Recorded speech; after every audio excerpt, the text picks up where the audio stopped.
we here?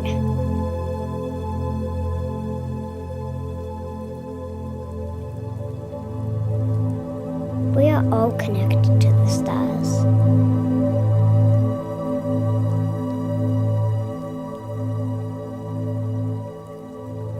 We are all one.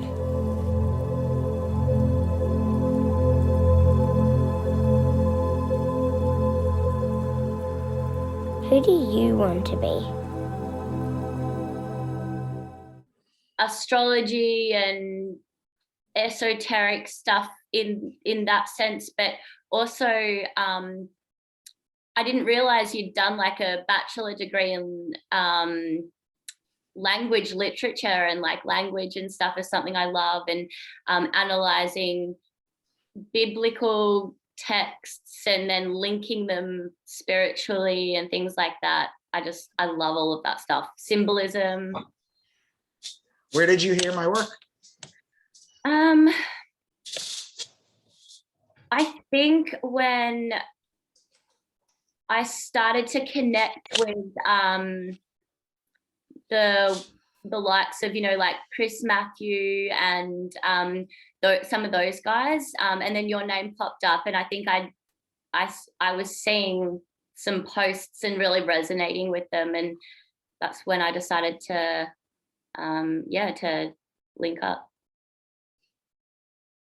Thank you. I hope my work makes sense. It does. It definitely adds, I think, a huge depth. It's really something that's so like just under acknowledged and underappreciated, and not just in astrology, but like I think the archetypes in general. And I realized, Carl Jung did a really good linking like with the unconscious collective and the archetypes of that, but I think it stems so much greater outward, like to the planets themselves and the energy they express innately and things like that runs this entire reality matrix that we're in. Did you have a chance to see my YouTube channel yet? Yeah, I've had like a little bit of a look at quite a few of the videos. What got you into doing this? I know that you said that the occult and like the esoteric sort of stuff came toward later in your journey. Mm-hmm. So I've been studying the Bible for 30 years. Yeah. I've been studying esotericism and the occult for 20, and I've been studying and teaching astrotheology for 10. I've only really been teaching, actually we're in June right now, it's been 2 years that I've been teaching this. And I've already been on like 370 podcasts, different podcasts, just attacking everything. I have a very ground up approach to what I do. I just did a podcast with Sean Stone tonight, earlier today, and doing one with you. I did another one with the British guy earlier. I just kind of, it doesn't matter to me how many people listen. That's why I reached out to you and I was like, I'll do your show. If I like you and you seem like you have a good head on your shoulders, I'll do a show.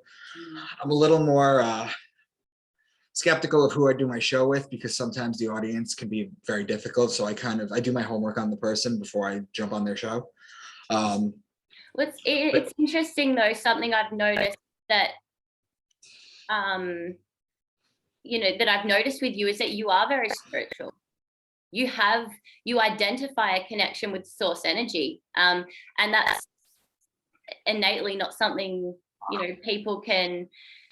I think people can attack you at so many angles, but that's not something that they can discredit you for. Yeah.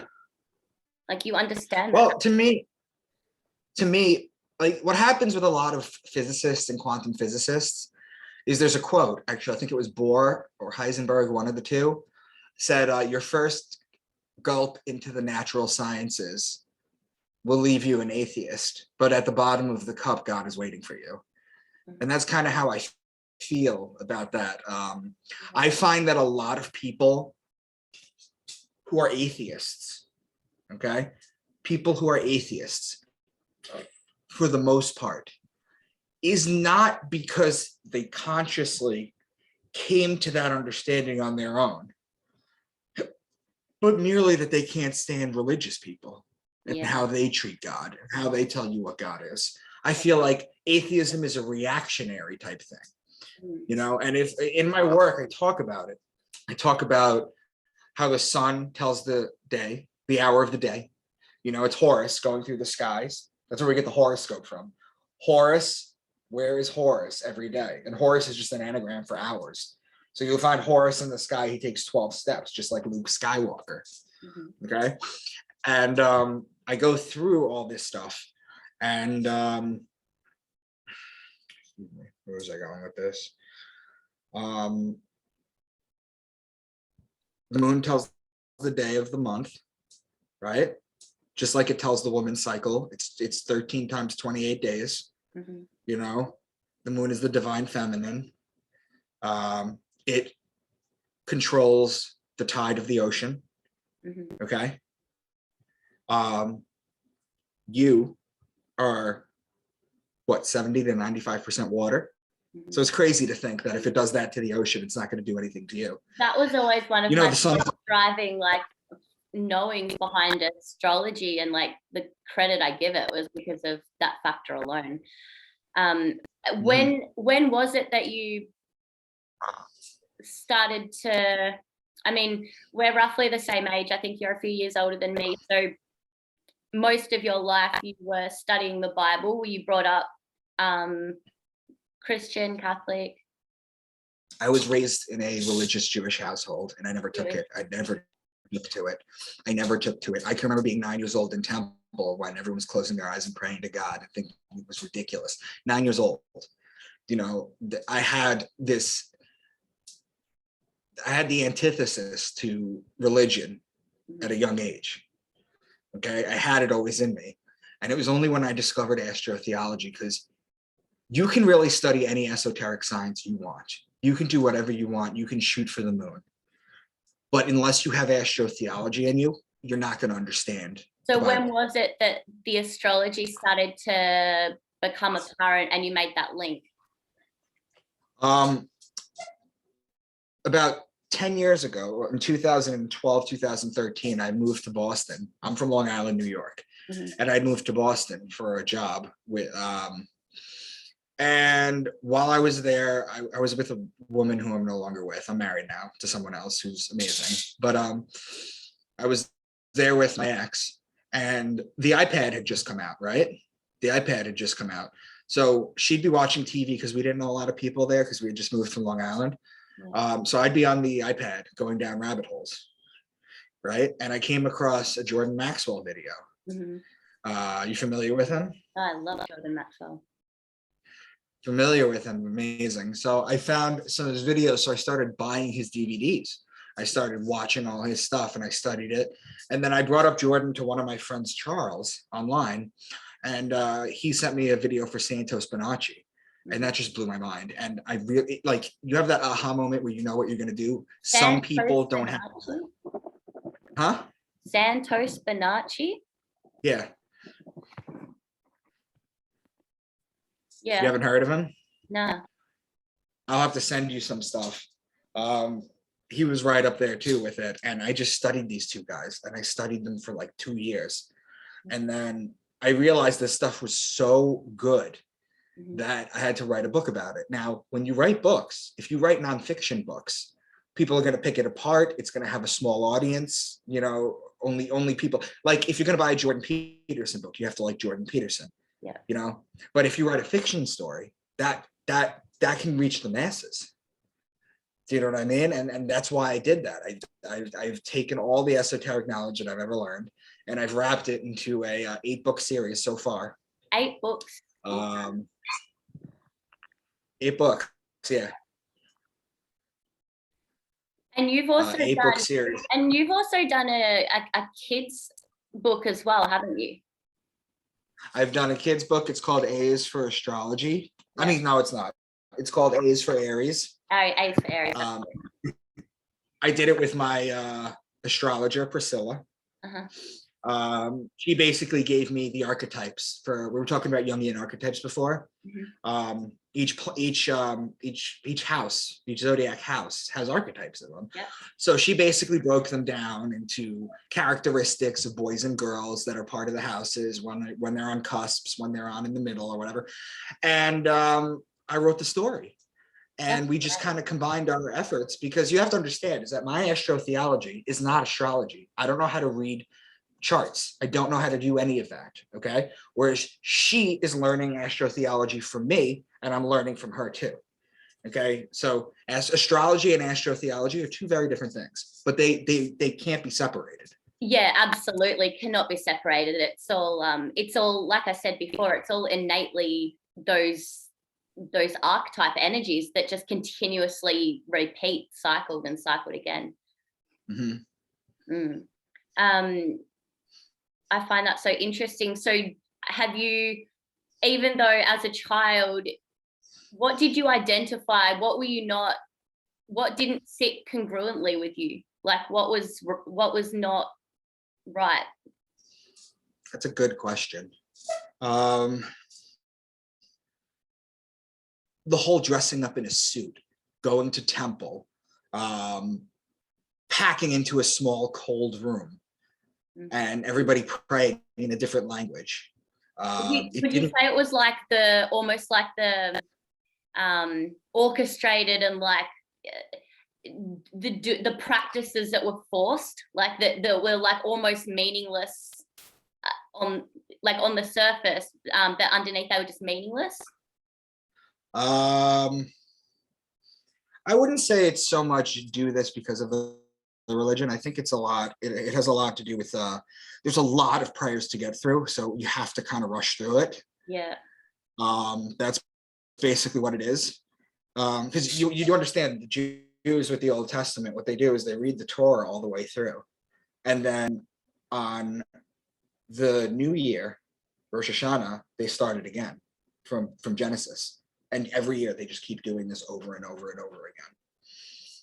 And so did you know, you would have noticed differences and similarities between what you learned with like the Jewish religious text and versus like the westernized ones with like Christianity and... Yeah, I mean it helps that I can kind of read the language. It helps that I understand the words. It really helps in my decodings.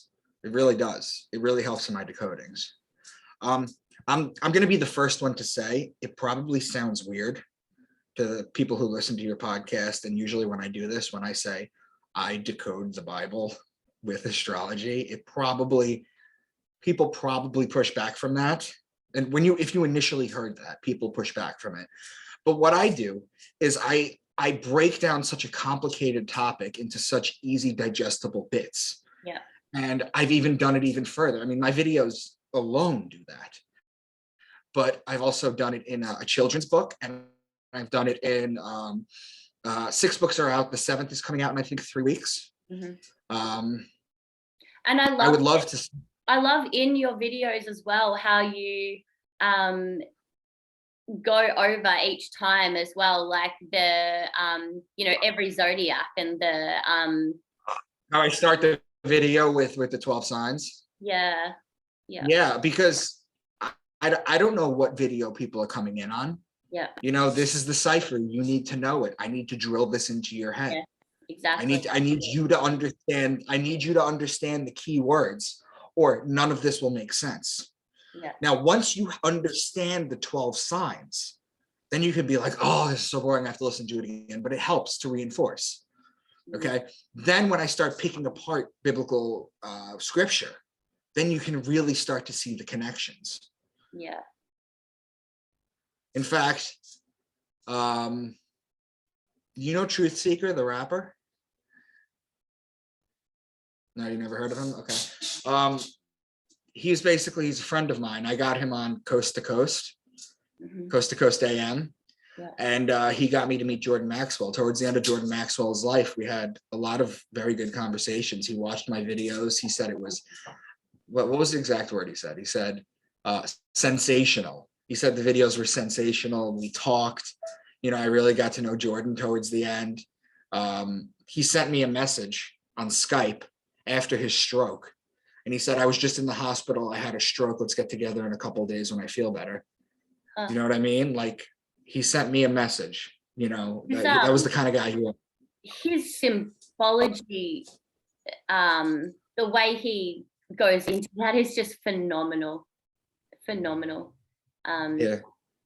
And through your videos as well, and the light that you've shed on his work and your own, it's Right. If you notice, it's Sally, right? Yeah. Sally, if you notice, I always give roses. You have to give roses in this field, and you have to give roses in life. Yeah. You know, I always say, Jordan, this is Jordan's, or this is Santos's, or I learned this from them. You have to, because other than that, people think you steal their work, and then you get a reputation. I don't want to do that. You know, I mean, I'm we're thankful collective as well, aren't we? So it's not about one of us getting to any answer. It's about all of us having an input in the production and reproduction of. You would think that, but that's higher level thinking. That's higher level thinking. You also have a lot of people who are very immature in this community. Yeah. That uses it as a weapon against religion, where I'm sitting here, and I did it first. Let me be the first to say that. I was using this as a weapon against religion. And what basically happened was, I realized, I was like, stop that. I was like, you attract people with honey, right? You attract people with honey, not vinegar. So I tried to find a way to spit the facts, but also, how do I put it? Be gentle about it, you know? Yeah, and I think that it's the fact that you're able to display your work through such a varying degrees, it's very solidified in what it is. Right. I hope I'm helping people realize things. Look, you know, it's interesting. I don't talk about anything that I don't find mind-blowing.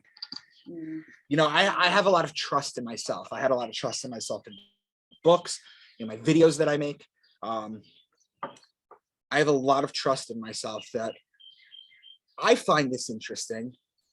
So I'm hoping that people find it interesting, and people do. Well, yeah, if your line of joy lies there, then run with it, and that's what's gonna, your highest excitement. I love that you are interested in the Book of Enoch as well, because that's actually something that, like, I was brought up without any religious knowing or anything like that, and as an adult delved into the Bible more, looking at it as just an accumulation of potential channelings and a lot of distorted information, and as well as like symbology. And so when I started to like look into it, for some reason, every single time it was always the stuff about Enoch that just drew my attention right in, and I'd be there's so much symbolism in that, and I love that you did an entire video on that.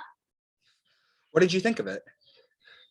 I thought it was really good, and I thought it was accurate, and I think that it just sheds light on, again, like, because I'm doing something at the moment, a video on archetypes, and it's interesting that they mention like the deluge and things like that, and different events throughout history, and yeah, the repeating of those constant cycles and patterns. Yes. Yeah. Absolutely. What drew you specifically to Enoch?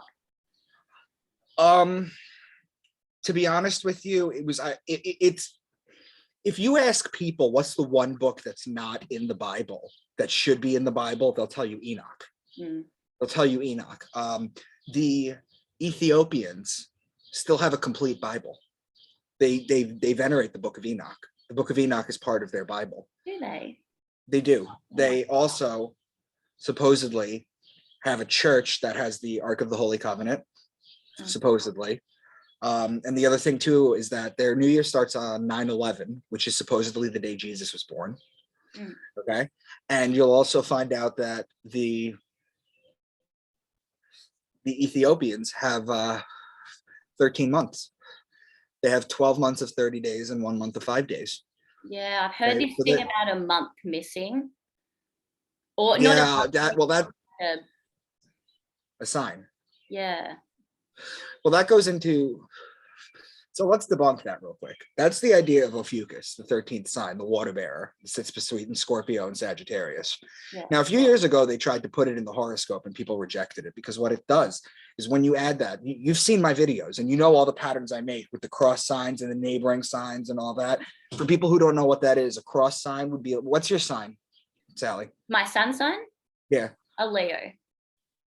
You're a Leo, so your cross sign is Aquarius. Okay, your cross sign is Aquarius. I'm a Libra, so my cross sign is Aries. You just literally have to go to the other side of the zodiac wheel. That's all you got to do.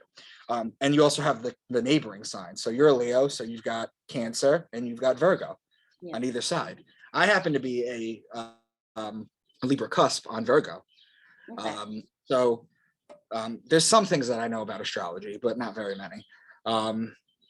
Well, like But you yeah. said, once you know the cycles of the actual, I mean, like what they represent and the seasons and the all the cycles of the planets, it's not hard to know what's Right. Well, if you think about it, the people always ask me why. What's the point of this? Because I've decoded a ton of books with this pattern. People always ask me why. What's the point? I'll tell you what the point is. Right now, I'm looking at my computer and I see that it's June 13th. It's probably the 14th for you. June 13th here at 7:55 p.m. Okay. I know what date it is. I know what time it is. Okay. I know from the weatherman what the weather's going to be like. The ancients didn't have that. They didn't have light pollution. So all they could do is look at the stars. And for example, the bull, Taurus, when you see the bull in the sky in a certain position, you have to put the plow on the bull on Earth. Now we have machines that do that now. We have John Deere tractors that do that now. But back in the day, they used the bull because that's what they did. So it is a little dated, some of the stuff, but that's basically what it is. It tells you when to plant. It tells you when to harvest. It tells you when the new year is. It tells you when the spring and fall equinoxes are. It tells you when to harvest the wine. It tells you crush the grapes for the wine. It tells you when to make the bread. It tells you when to make the beer. It tells you everything. So what they did was, if we reset back to zero, right, and we go back to hunting and gathering, like your job would probably be to find out which berries and plants are poisonous, that you eat. You got to find out which ones get you sick. Yeah. You need to learn fire. You need to learn medicine. You need to learn a lot of things before you got to the idea of God, right? So what it is if a nuclear war went off and we started back at zero, if you understand how to read the Bible through astrotheology, then you'll know what to do at various points. It's basically an encoded farmer's almanac is what it is. And so for the people that are going to sit there and go, well, we're not in caveman times and we're in this place where we are now, what's the benefit and how can we apply that to our life? Like what's an applicable way that we can take this in? Well, there's examples like the Italians in Italy, when you make wine, you can only move it from one place to another during a full moon. There's things that you have to do astrologically. There's a quote that I usually say to every single podcaster. It's from John Dominic Crossan, and it basically says, my point once again is not that those ancient people told literal stories and we are now smart enough to take them symbolically, but that they told them symbolically and we are now dumb enough to take them literally. And I find that to be the most true statement of the whole thing. That's what it is. Before 325 AD, the Christians at the Council of Nicaea, Christians were known as Helio-Gnostics. And in Greek, Helios means the sun and Gnostic means knowers. They were sun worshippers. They knew this. Constantine had a nephew named Julian the Apostate, okay, 30 years after Constantine died, who tried to bring everyone back to sun worship, okay? You're led to believe that Abraham, the Jewish man Abraham, created monotheism. He didn't. 1,000 years before then, Akhenaten did. He created everybody under a solar deity. Now, you could say that the Egyptians, they faded or their religion faded, but it still comes up in Kemeticism today if you study it. So it's basically, it's the interesting thing to Sally is that I don't teach the whole thing. Like, I don't have the answer to everything. Let me be the first to say that. The Bible is made up of what is known as the 7 holy sciences, okay? Metaphysics, astrological, which I talk about, anatomical, alchemical, spiritual, esoteric, and mythology. The problem is that people think that the Bible is literal, historical, reality, and original, and it's not of those.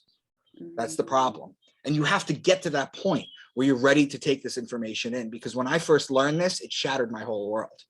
You know how you speak about, obviously, like the moon like cycle, for example, and then like and even the cycles of the zodiacs themselves throughout the months and everything like that, and what they represent, say like Virgo and harvest and things like Right.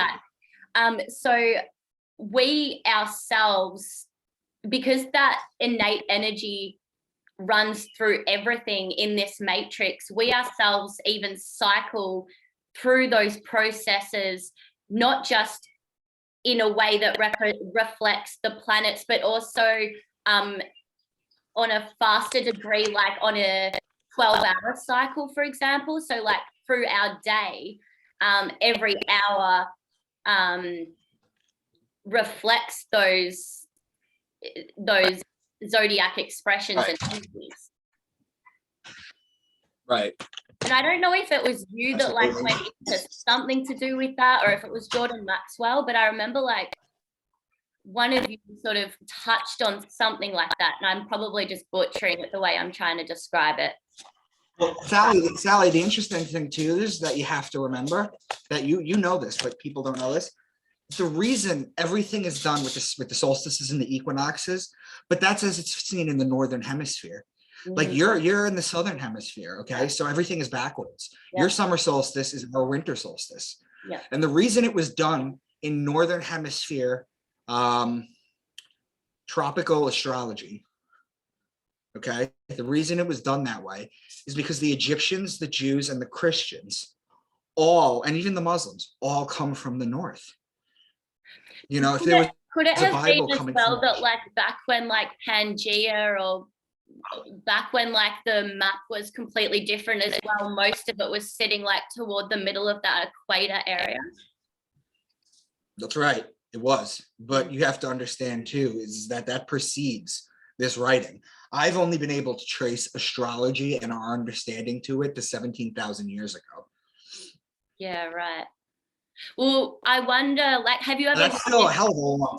have you ever looked into the Australian Indigenous religious and like, yeah, because I wonder if that could take you back a little further. I bet you it could. I think that they can be some of their stuff can be traced back as far as like 50,000 years potentially. Yeah. Well, the problem with that is that what Christians will do is they'll tell you that carbon dating is not accurate. And they'll use it for the Shroud of Turin. They'll use it for the Lascaux Caves walls. Yeah. They'll say it's not accurate, and they're half true. You got to give them credit. Carbon-14 dating is accurate up to 50,000 years. Yeah, that's right. When you get beyond that, it's not. Then you got to go into uranium dating, and there's other sorts of carbon dating too. It's accurate up to 50,000 years. Yeah. Okay. So carbon dating wouldn't be if you found something much older than that. I mean, they found Göbekli Tepe. That's only 13,000 years old. And you know, and I think the reason. Tell me about the cave. About the what? The cave.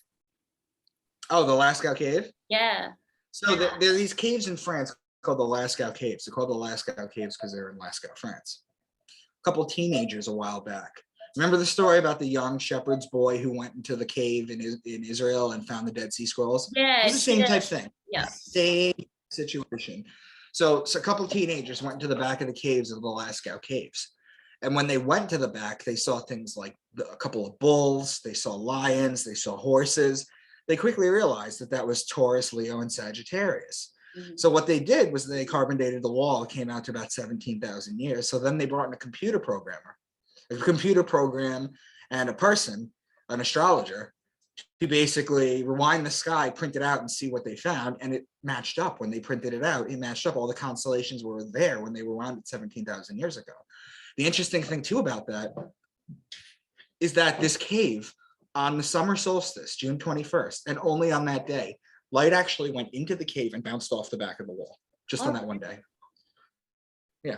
Oh wow. So the cave was actually created that way, you know, and you find it out this way more and more. You look at Stonehenge, you look at Göbekli Tepe, they're all actually, you look at the Antikythera mechanism, all this stuff Or is even all revolving around. even the pyramid, when the sun, it's like once or twice a year or something, isn't it, where it hits on the edge and it causes like the illusion of like a snake or something like that.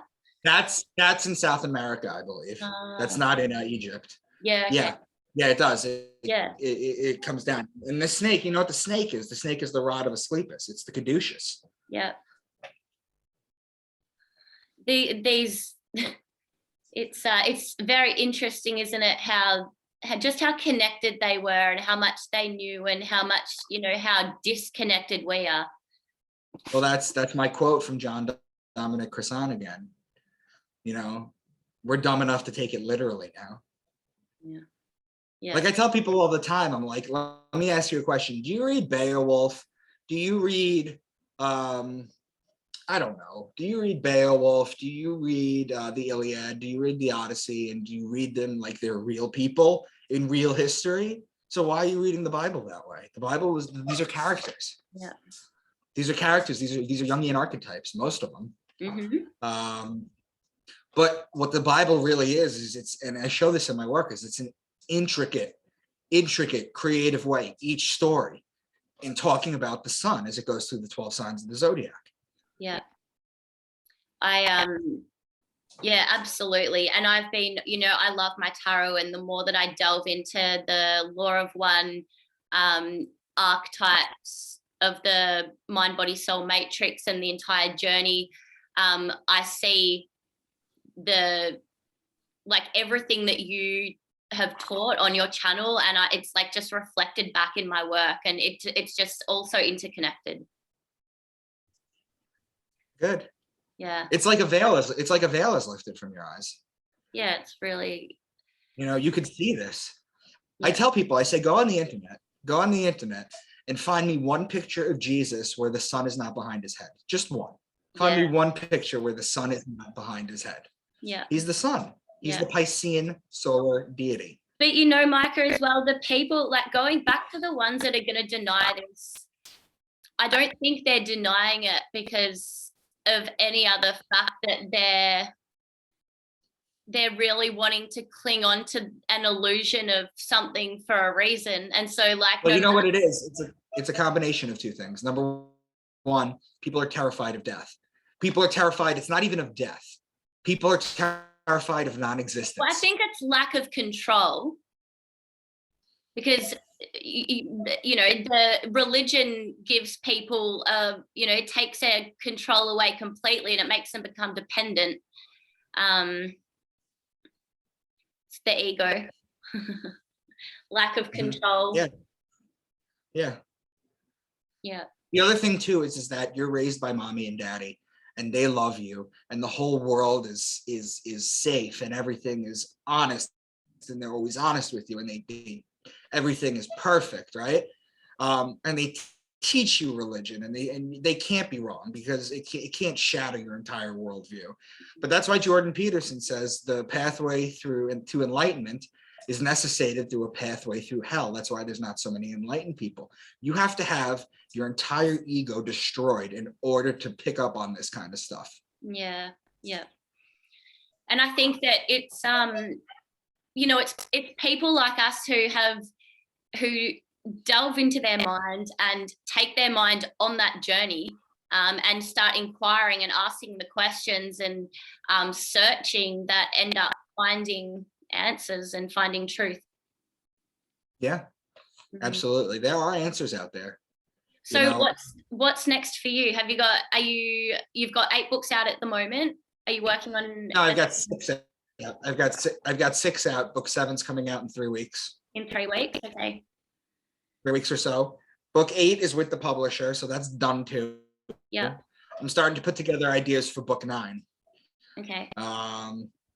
and my astrologer and I are writing a second book. So the first kids book is for Aries, is for 6 to 11-year-olds. The second book, which is, I don't have a title for it yet, we're going to go through like the nodes, the houses, the planets, the ruling planets, the asteroids, all that stuff. We're going to define all that and explain personalities and stuff. And that's going to be for like 12 to 18-year-olds. So they grew up with the book, and then they'll be able to jump to the second book.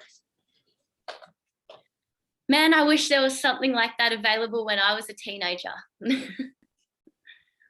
You know, like a young kid growing up and actually learning some useful things that they can apply.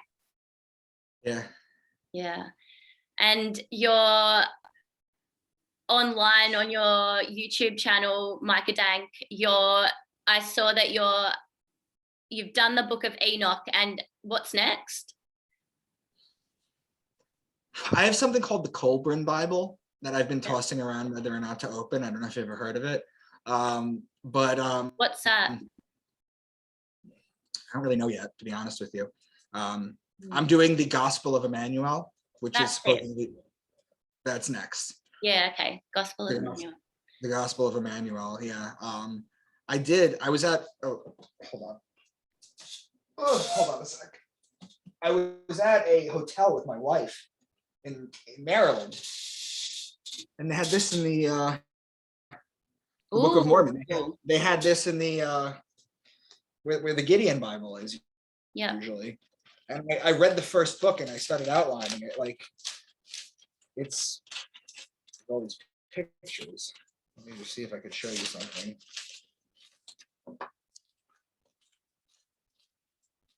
See, look, like I'll highlight it.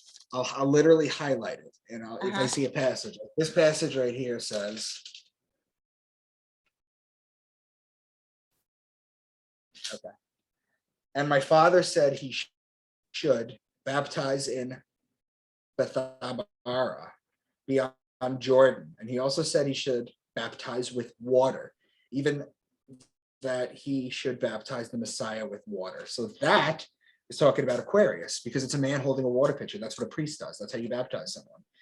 Then after he had baptized the Messiah with water, he should hold and bear record that he has baptized the Lamb of God. Well, what is the Lamb of God?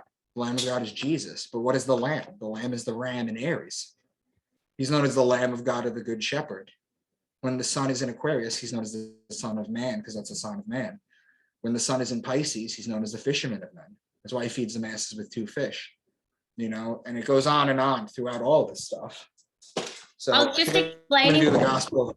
I was just explaining to my son last night, because I think it was your video I was watching, and something about the 2 brothers.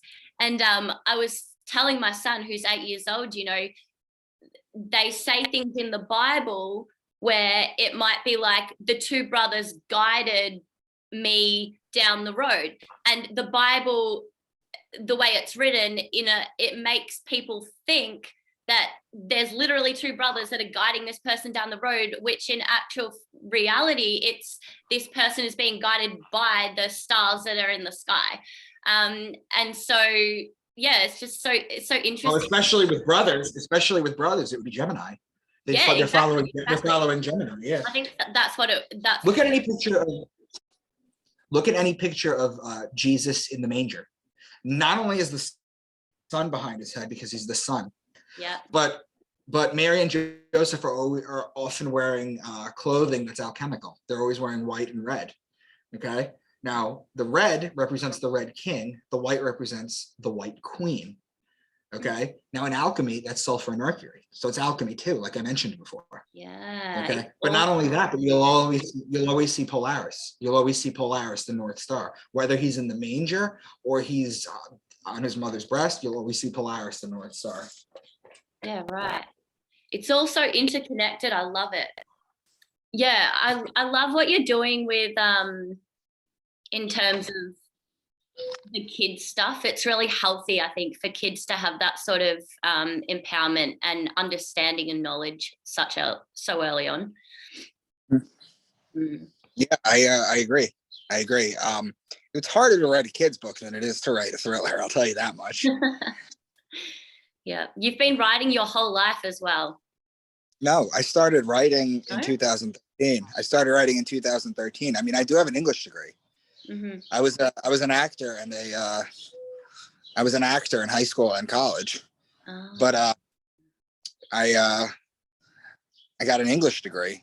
Yeah. And it just, now I'm using it. Yeah, right. So so what's next? So you've got a couple more videos coming out. You've got your I should get the Book of Emmanuel or the Gospel of Emmanuel tomorrow. Yep. I'll read it throughout the day. I'll probably make a PowerPoint, make a video of it. Yep. And I've started to go through the Bible. My goal is to go through the entire Bible and break it down astrologically, all 66 books. Mm-hmm. Do you think there's some truth and some things in the Bible that won't necessarily reflect astrology, or do you think every single part of it? No. Like I mentioned before, it's made up of 7 sciences. Yeah. I only teach one. I have but a fraction of what the Bible, and you've seen what I've done so far. Yeah. All right. And I wanted to ask as well, because I was curious the other day, are you planning on doing this with like across as many religious texts as you can? And have you also looked into the emerald tablets? I've done the emerald tablets. It's on my page. I've done the emerald the emerald tablets are a little more quantum physics too. Yeah. So astrotheology and quantum physics, I kind of go into both. I've done the first Book of Mormon. I've done the Enuma Elish, the Epic of Gilgamesh, the Code of Hammurabi, the Quran. I've done the Egyptian Book of the Dead. And these astrological patterns are found through all of them. And so where can people find your YouTube channel? Just look up Micah Dank on YouTube. Yeah, and all of these are on there. Yeah. And the book series is it's called Into the Rabbit Hole. You have to read them in order. It starts with Beneath the Veil, and then the rest are. I sell signed copies, autographed copies, but unfortunately, I can't ship to Australia because the U.S. is having issues. And I'm sure you know about that. I can't ship to Australia. I can ship to New Zealand. I just can't ship to Australia. But Australia, Amazon does have my book. So as much as I don't like recommending Amazon, you can get them from there. Yeah, right. All right. Well, thank you so much for having this chat with me today. I love to pick your brain and I love to go through your content. And I'm really excited as well to hear that you did the emerald tablets. So I'm going to jump on probably after this and have a watch of that, because that's another one of the really exciting topics that I like to explore. I don't know why I'm into that. Send me a message after you watch it. Let's talk about it. Yeah, for sure. All right, perfect. Thank you so much for chatting to me and letting me know and my viewers know a little bit more about yourself and why you do what you do. And yeah, really looking forward to the upcoming things that you bring out. I appreciate it. Thanks, Sally. No worries. I'll chat to you soon, Micah.